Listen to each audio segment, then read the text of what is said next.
Seemed like a nice lady. Yeah.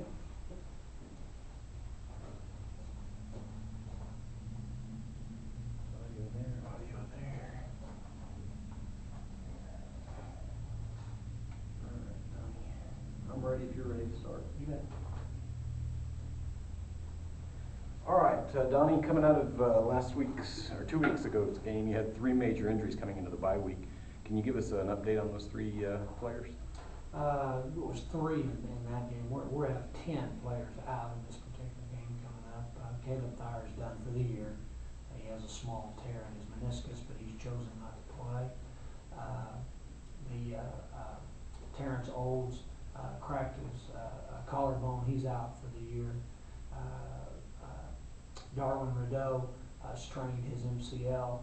He's out for the year. Hayden Geringer broke his arm. Believe it or not, he's the one that wants to come back. So, but I'm pretty sure he's out. He's out for the year. Bo Marshland, the kid that started at quarterback for us earlier, tore his rotator cuff. He's out for the year. I think those are the only starters. Jermaine Sherman should be back at about 80%, somewhere in that neighborhood. You know, if he can be. T.J. Jones, I forgot about him. The left tackle went out last Tuesday at practice. He also tore his MCL. He's done for the year. Just one of those years, you know, it happens. But I think there's 10 right now starters that'll be out this game. 10 starters. How are you coaching around 10 major starters being, or 10 starters being out due to injury? How do you plan for that, and how do you go forward? Well, you got 2 ways you can do it. I mean, that's very obvious. You can sit around and get in a pity party and say this happened, that happened, blah blah blah. You know, but we go back to the blend game again, because that's when we obviously played at our very best.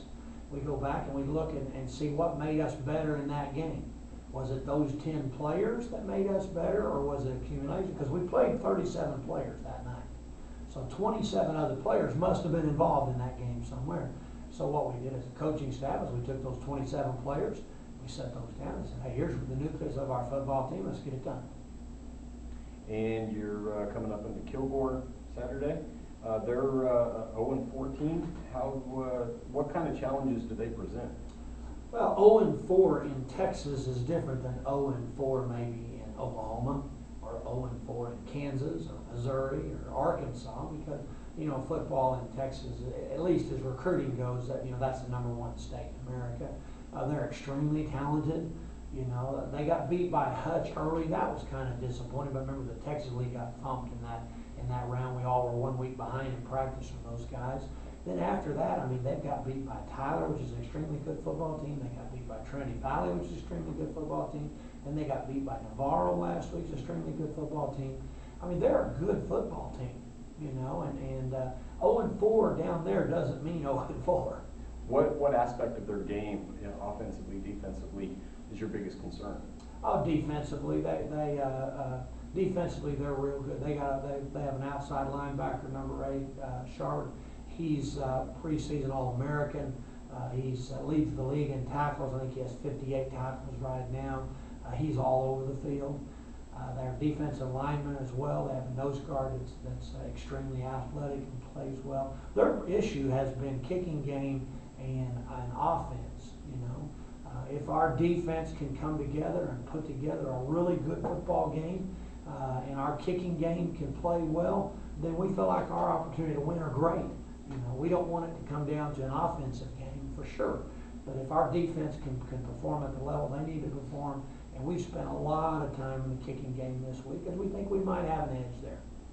So you spend a lot of time in special teams and kicking, and what about on offense? Are you focusing primarily on a running game or a passing attacks? Your game plan going? Well, that's where the greatest amount of injuries occurred. You know, we lost our #1 receiver, we lost our #1 and 2 running backs, we lost our left tackle, you know, and our backup quarterback. That's where the greatest amount of injuries came from. This particular game, our game plan will be a check offense, meaning that we'll call most of our plays from the line of scrimmage. We're going to advantage check in this game.